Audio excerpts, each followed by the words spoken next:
Hayırlı günler arkadaşlar. Mahsuller artık ufak ufak çıkmaya başladı. Şu aralar hava yağmurlu.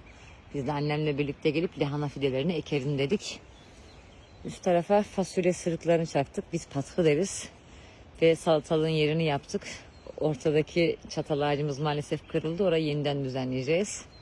Bu tarafta da yarıya kadar mısırlarımız var. Üst tarafı boş. Oraya da fasulye ekeceğiz.